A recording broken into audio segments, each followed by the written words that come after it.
సిద్దిపేట జిల్లా దుబ్బాక నియోజకవర్గంలోని మిడిదొడ్డి మండల కేంద్రంలో ప్రస్తుతం రైతు వేదిక వద్ద ఉన్నాం. చూడొచ్చు మన విజువల్లో.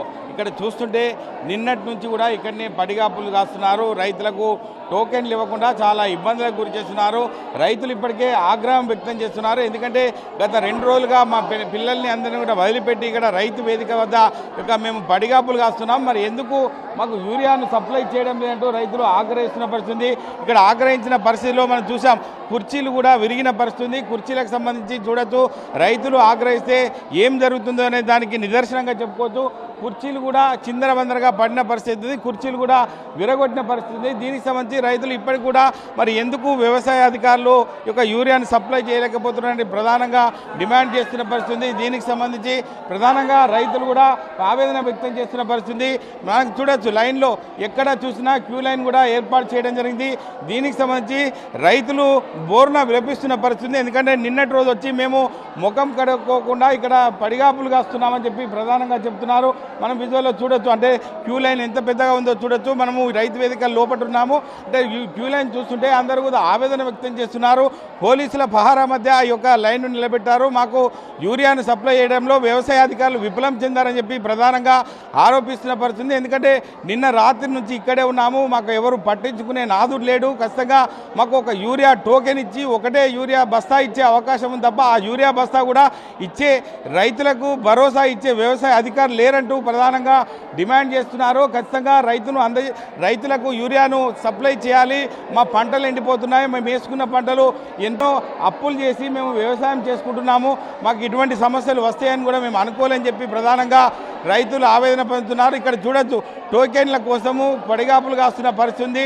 టోకెన్ ఇస్తేనే వాళ్ళకు యూరియాను ఇచ్చే అవకాశం ఉంటుంది. ఆ టోకెన్ ఇచ్చినా కూడా ఎప్పుడు యూరియా ఇస్తారు ఏంటని చెప్పి ప్రధానంగా కూడా చెప్తున్న పరిస్థితి ఉంది. ఇక్కడ భరోసా ఇచ్చే అధికారి లేడు. ఎందుకంటే వారిని చందరవందరగా చెదరగొట్టే ప్రయత్నం చేస్తున్నారు పోలీసులు తప్ప మాకు ఈ యొక్క టోకెన్లు ఇచ్చి యూరియాను సప్లై చేయడం లేదని ప్రధానంగా చెప్తున్నారు. మనకు సంబంధించిన రైతులు సంబంధించిన వారు ఉన్నారు. మీరు ఎప్పుడు వచ్చారమ్మా, ఏం చెప్తారు? 8ంటికి వచ్చినాం, రాత్రి 8ంటికి వచ్చినాం, తినక వచ్చినాము. సంటి పొరాలు విడిచిపెట్టి వచ్చినాం. మేము తెల్లని దాకా నీళ్ళు లేవు, ఏం లేవు, ఆగమవుతుంది మాకు. 10 కాబట్టి ఇప్పుడు సంటి పొరాలు విడిచిపెట్టి వచ్చినాం మేము. అంటే వ్యవసాయ అధికారులు ఏం చెప్తున్నారు మీతోని? చేస్తే ఏం లాభం, చేయకుంటే ఏమో మన సంచులే లేకపోయి ఆ పంట ఎట్లా వస్తుంది మాకు? పైసలు ఏం వస్తాయి మాకు? మేము ఎట్లా వస్తాం? మేము మా పంట పైసలు లేకపోయి ఎట్లా కరువు ఇచ్చి. నువ్వేం చెప్తావమ్మా? అంటే నువ్వు ఎప్పుడు వచ్చినావు ఇక్కడికి? యూరియా కోసం ఎప్పుడు వచ్చినావు ఇక్కడికి? యూరియా కోసం 5ంటికి వచ్చిన. 5ంటికి పొద్దుగురికి 5ంటికి వస్తే ఇక గీవారు అయింది. పానం ఆగమాగం అవుతుంది. నా పానం నా చేతులు లేకుండా అవుతుంది. భయానికి తిండి కూర్చున్నా నూకేస్తే వడ్డమాట. అయ్యో ఇప్పుడు వచ్చింది, ఇప్పుడు వదిలితే మందు సంచి ఒక 2 సంచి దొరికిరా నా ఉప్పుగల్లో అన్నది అల్లుకుంటామని వచ్చింది.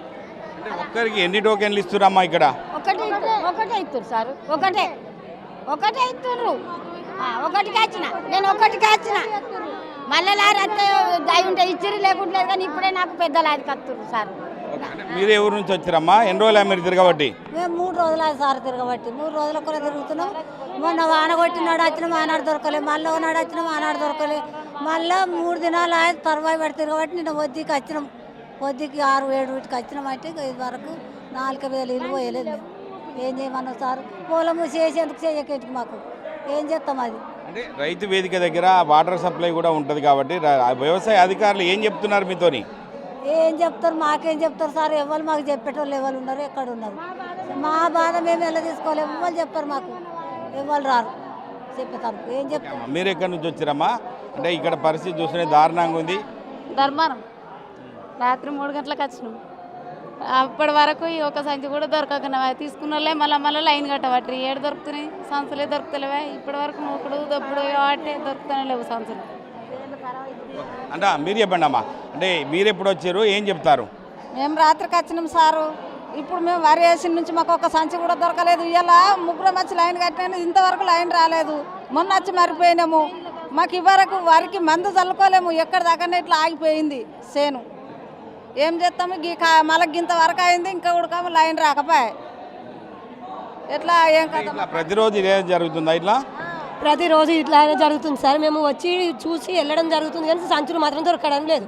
ఈ వరకు 3 సార్లు వచ్చినా 3 సార్లు మరిపోయినాం. మేము ఇది ఇబ్బంది అవుతుంది. వరికి చల్లడానికి మక్కలు ఎండిపోతున్నాయి. మక్కలకు కూడా సరిగా మేము చల్లలేకుంటే ఎండిపోయినాయి, ఇవరకే ఎండిపోయినాయి చల్లక. మీరు చెప్పండి అమ్మా, మీరే ఊరు నుంచి వచ్చారు అంటే ఎన్ని రోజులు అవుతుంది? పొద్దుకి వచ్చిన నేను, నా పిల్లగాడు ఈకులాంగుల పిల్లగాడు, ఆయనకి ఏరిగిండో ఉత్తో వచ్చిండో ఎవరు చూసినా మానులు లేడు. ఇక పొద్దుకి ఏడికి వచ్చి కూర్చుంటే రగ్గు కప్పుకొని పంటే ఇవాళ కూడా తను దొరుకుతాయి. మొగోళ్ళు వస్తురు నూక్కొని అడ్డం పడుతున్నాం. నాకు బీపీ ఎక్కువ ఉంది, బీపీ కూడా వేసుకోవాలి. ఇవరకు నొట్ట మంచులు పోయాలి.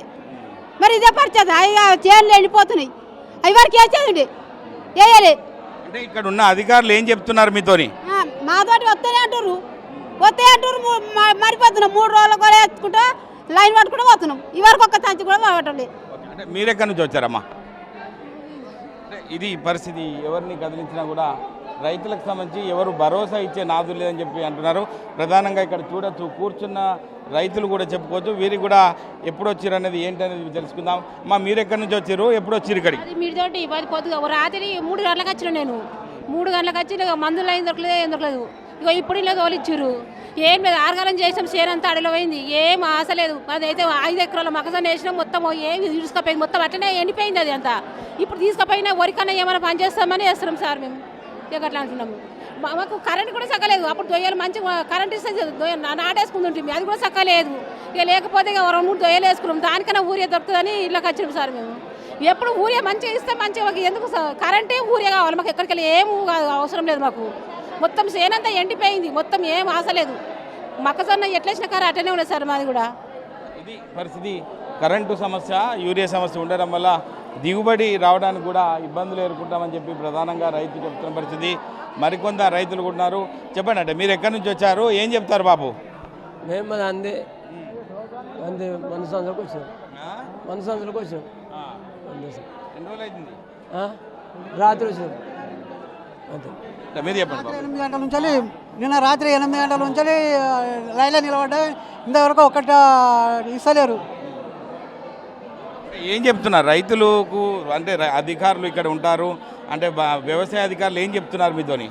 ఇస్తామని అంటారు, వస్తామని అంటారు. ఇంతవరకు రాలేదు, లారీలు వస్తలేవు. రైతులకు ఇబ్బంది అవుతుంది. దయచేసి యూరియా పంపించాలని కోరుతున్నాం. ఏమంటారు బాబు? దయచేసి ఊరియా రావాలి. మాకు ఊరియా లేక ఇబ్బంది బాగా అవుతుంది. వ్యవసాయం చేయలేము ఇట్లా ఊరియా లేకపోతే. నిన్న రాత్రి పొద్దుమీకి 7 గంటలకు వచ్చి పండుకుంటే ఈ వారికి ఇంటికి పోలే. చాలాలే, నేను బీపీ గోలు వేసుకునేది ఉండే, గోలు లేదు. ఇంతవరకు ఊరియా చేయంగా పెద్ద గోస అవుతుంది. పరిస్థితి రైతులకు సంబంధించి బీపీ గోళీలు వేసుకొని పరిస్థితి కూడా ఉందని చెప్పి మరో రైతు ఉన్నారు. చెప్పండి, అంటే ఇక్కడ చూస్తుంటే అందరు రైతులను కూడా ముఖం కడుక్కోకుండా కూడా ఇక్కడ లైన్ కట్టిన పరిస్థితి. ఏం చెప్తారు మీరు? అయితే అన్న, ఇప్పుడు మేము వచ్చేసి నిన్న సాయంత్రం 4 గంటల నుండి లైన్ కట్టడం జరిగింది. ప్లస్ మళ్ళీ ఒకటి ఏంటంటే 4 గంటల నుండి ఇప్పటి వరకు అయినా కానీ లైన్ రాలేదు. చాలా రైతులు కూడా ఇబ్బంది పడుతున్నారు. కాబట్టి మన ఎమ్మెల్యేలు కానీ ఎంపీలు కానీ వీళ్ళు కూడా యూరియా గురించి చర్య తీసుకొని మన సీఎం రేవంత్ రెడ్డి గారు కానీ నరేంద్ర మోడీ కానీ తొందరగా మాకు అందుబాటులో మెదక్ డిస్టిక్ కానీ సిద్దిపేట డిస్టిక్ కానీ తొందరగా అందుబాటులో పంపిస్తే బాగుంటుందని కోరుకుంటున్నా. ఎందుకంటే రైతులు చాలా ఇబ్బంది బాధలు పడుతున్నారు. ఇంతకుముందు ఎప్పుడో చల్లే పంటలకు ఇప్పుడు లేట్ అయిపోయింది. కాబట్టి ప్రతి చిన్నపిల్లల కాడికి వెళ్ళి ఆధార్ కార్డు తీసుకొని లైన్ కట్టడం జరుగుతుంది సార్. ఇది పరిస్థితి. రైతులందరూ కూడా ఆవేదన వ్యక్తం చేస్తున్నారు. ఎందుకంటే మాకు ఇచ్చేటువంటి యూరియాను ఖచ్చితంగా ఇవ్వాలి, అంటే ఇవ్వని పక్షంలో మేము ఇక్కడ పిల్లల్ని విడిచిపెట్టి ఇక్కడ ఉండడం జరిగిందని చెప్పి ప్రధానంగా చెప్తున్నారు. మనం చూడొచ్చు విజువల్స్లో. అంటే ఇక్కడ పోలీస్ అధికారులు కూడా పర్యవేక్షణ చేస్తున్నారు. రైతులకు యూరియా అందించాలి. ఈ రేవంత్ రెడ్డి సర్కారు కూడా ఖచ్చితంగా మంచి నిర్ణయం తీసుకొని రైతులకు బాసటగా ఉండాలి తప్ప కరెంటు సమస్య ఉంది, యూరియా సమస్య ఉందని చెప్పి ప్రధానంగా చెప్తున్న పరిస్థితి ఉంది. దీనికి సంబంధించి అధికారులు ఉన్నారు. అంటే అధికారులకు సంబంధించి కూడా వారి యొక్క ఏం చెప్తారు అని చెప్పి మనం కూడా తెలుసుకునే ప్రయత్నం చేద్దాం. ఎందుకంటే ఇక్కడ చూస్తుంటే ప్రతి ఒక్కరు కూడా నిన్నటి రోజు 4 గంటల ప్రాంతంలో కూడా ఇక్కడికి వచ్చిన పరిస్థితి ఉంది. దీనికి సంబంధించి మనం క్యూ లైన్ చూడొచ్చు. ఇక్కడికి రైతు వేదిక వద్ద ఉన్నటువంటి లైన్ కూడా చాలా భారీగా మోహరించారు. పోలీసులు వలయం వద్ద ఇక మోహరించిన పరిస్థితి ఉంది. ఖచ్చితంగా మాకు నిన్నటి నుంచి కూడా ఎటువంటి తిండి తిప్పలు లేకుండా ఇక్కడ వెయిట్ చేస్తున్నాము. మాకు ఖచ్చితంగా యూరియాను అందించాలి. టోకెన్లు ఇస్తున్నారు కానీ ఏ ఒక్క అధికారి కూడా భరోసా ఇవ్వడం లేదని చెప్పి ప్రధానంగా చెప్తున్న పరిస్థితి ఉంది. దీనికి సంబంధించి సిద్దిపేట ఏసీపీ రవీందర్ రెడ్డి కూడా ప్రస్తుతం ఉంటున్నారు. యూరియా కోసము పడిగాపులు కాస్తున్నారు. ఏం చెప్తారు సార్? అగ్రికల్చర్ డిపార్ట్మెంట్ సంబంధించింది. కాకపోతే మేము అగ్రికల్చర్ ఆఫీసర్స్కి సపోర్ట్గా ప్రజలు తోసుకోకుండా ఒకరి మీద ఒకరు పడకుండా కొంచెం సిస్టమేటిక్గా ఉండే విధంగా లైన్లో ఉండే విధంగా మేము అగ్రికల్చర్ ఆఫీసర్స్కి సపోర్ట్ చేస్తున్నాము. ఏదున్నా ఫర్దర్ యూరియాకి సంబంధించిన ఇన్ఫర్మేషన్ అగ్రికల్చర్ ఆఫీసర్కే ఐడియా ఉంటుంది. అంటే నిన్నటి రోజు నుంచి కూడా 4 గంటల నుంచి కూడా ఇక్కడ పడిగాపులు కాస్తున్నాం, మాకు నీళ్ళ సమస్య ఉంది, ఇవన్నీ ఉన్నాయని చెప్తున్నారు. రైతులు ఆగ్రహించిన పరిస్థితి, ఫర్నిచర్ కూడా ధ్వంసం చేశారు. అంటే ఏం చెప్తారు సార్ ఆ విషయంలో? నిన్నటి నుండి పడిగాపులు కాస్తున్నాం అనేది అవాస్తవం, తప్పు ఫస్ట్ ఆఫ్ ఆల్. సెకండ్, ఈరోజు ఎర్లీ మార్నింగ్ 4 గంటల నుంచి వచ్చారు. ఈరోజు ఉదయం 4 గంటల నుంచి వచ్చారు, అందరూ క్యూ లైన్లో ఉన్నారు. సడన్గా ఎక్కువ రైతులు వచ్చేసరికి ముందున్న వాళ్ళని తోసుకొని ముందుకు వచ్చేసరికి దొరుకుతుందో దొరకదనే ఆతృతతో రావడం వల్ల కొంత తోపులాట జరిగింది. 1-2-3 కుర్చీలు విరిగిపోయినాయి అనుకోకుండా, అంతేకాని ఎవరు కూడా కావాల్సి చేసిందేం కాదు. బట్ అంతా ఇప్పుడు సవ్యంగా జరుగుతుంది. దీన్ని మేము అగ్రికల్చర్ ఆఫీసర్స్కి సపోర్టుగా ఉంటాం. మీ డివిజన్ పరిధిలో ఇప్పుడు మీరు పర్యవేక్షణ చేస్తున్నారు, రైతులకు యూరియా కొడుతుందని చెప్పి మీకు కూడా తెలుసు కాబట్టి ఉన్నతాధికారులకు ఏమైనా నివేదికలు పంపారా? ఏం చెప్తారు సార్ వ్యవసాయ అధికారులు మీతో ఏం చెప్తున్నారు? యూరియా సమస్య అనేది పూర్తిగా వ్యవసాయ శాఖకు సంబంధించిన సమస్య. కాకపోతే ఇప్పుడున్న పరిస్థితుల్లో మనం అందరం చూస్తున్నాము, అన్ని రాష్ట్రం మొత్తం ఉంది, మిగతా రాష్ట్రాల్లో కూడా ఉంది. దానికి రకరకాల కారణాలు ఉన్నాయి, అది తెలుసు. దీన్ని అగ్రికల్చర్ డిపార్ట్మెంట్ కూడా ఉన్నతాధికారులు, జిల్లా అగ్రికల్చర్ ఆఫీసర్ కూడా ప్రత్యక్షంగా ఎవ్రీడే రిపోర్ట్ తీసుకుంటున్నారు. దానికి సంబంధించిన రిపోర్టు గవర్నమెంట్ కూడా పంపిస్తున్నారు. ఉన్న దాంట్లో ఎక్కువ దుబ్బాక, భూంపల్లి, మిడిదొడ్డికి ఇప్పటి వరకు జిల్లా వ్యాప్తంగా జరిగిన దాంట్లో ఇక్కడే ఎక్కువ డిస్ట్రిబ్యూట్ అయింది. ఇప్పుడున్న మనం గణాంకాలు తీసుకుంటే, కాకపోతే ఇక్కడ ఎక్కువ రైతులు ఎందుకో డిమాండ్ ఉందంటే ఇక్కడ ఎక్కువ సేద్యాలు ఎక్కువ ఉన్నట్టుగా తెలుస్తుంది, కానీ సప్లై కూడా ఇక్కడే ఎక్కువ వచ్చింది. నేను గమనించినాను, అగ్రికల్చర్ ఆఫీసర్ని అడిగి రిపోర్ట్ తీసుకుంటే అక్కడ ఈ జిల్లాకి ముఖ్యంగా మిడిదొడ్డి, భూంపల్లికి ఎక్కువ యూరియా వచ్చింది compare with the other constituency. Even వేరే ఇదే జిల్లాలో వేరే నియోజకవర్గం కంపేర్ చేస్తే 80% వచ్చింది ఆల్రెడీ ఇదే మిడిదొడ్డి మరియు భూంపల్లికి. కాకపోతే ఈ నివేదికలను కూడా అగ్రికల్చర్ ఆఫీసర్స్ ఎవ్రీడే గవర్నమెంట్కి పంపిస్తున్నారు, తెలిసింది. నిన్నటి రోజు మేము దుబ్బాక కూడా ఆర్టీవీ ముందుకెళ్ళింది, రైతులతో నేరుగా మాట్లాడింది. టోకెన్లు ఇస్తున్నారు తప్ప రైతులకు యూరియా సప్లై చేయడం ప్రధానంగా ఆరోపిస్తున్నారు. అటువంటి రైతులకు ఎటువంటి భరోసా ఇస్తారో, ఒక డివిజన్ స్థాయిలో ఉన్నటువంటి రైతులకు ఏం చెప్తారు చివరగా? సారీ, దయచేసి ఇది టోకెన్లు మరియు యూరియా పంపిణీ అనే ప్రశ్న పోలీస్ డిపార్ట్మెంట్కి సంబంధించింది కాదు. కేవలం క్యూ లైన్లలో వచ్చి ఉన్న వాళ్ళని తోచుకోకుండా సిస్టమేటిక్గా ఇవ్వడం వరకే మా బాధ్యత. కేవలం మేము అగ్రికల్చర్ ఆఫీసర్స్, వ్యవసాయాధికారులకి సపోర్ట్గా మాత్రమే ఉన్నాము. మిగతా దానికి సంబంధించిన యూరియా సప్లై కానీ, యూరియా కొరత కానీ, దానికి సంబంధించిన నివేదిక, దానికి సంబంధించిన ఇన్ఫర్మేషన్ అంతా కూడా ఆ డిపార్ట్మెంట్ వాళ్ళని అడగవలసిందిగా మనవి. Thank you. ఇది పరిస్థితి. సిద్దిపేట ఏసీపీ కూడా ఖచ్చితంగా రైతులు సంయమనం పాటించాలి, ఖచ్చితంగా వారికి యూరియాను అందించే విధంగా వ్యవసాయ అధికారులతో కూడా మాట్లాడి వాళ్ళ సమస్య పరిష్కార దిశగా మేము చూస్తామని చెప్పి ప్రధానంగా చెప్తున్నారు. ఎందుకంటే వచ్చినటువంటి రైతులు ఓపిక కొద్ది ఉంటే మీకు సప్లై ఇచ్చేయడానికి మేము సిద్ధంగా ఉన్నామని చెప్పి ప్రధానంగా ఏసీపీ రవీందర్ రెడ్డి చెప్తున్న పరిస్థితి మనం చూడొచ్చు. ఈ యొక్క రైతులకు సంబంధించి తోపులాటలో 2-3 కుర్చీలు ఇరినాయి తప్ప ఎటువంటి ఫర్నిచర్ ధ్వంసం కాలేదని చెప్పి ప్రధానంగా ఏసీపీ చెప్తున్నారు.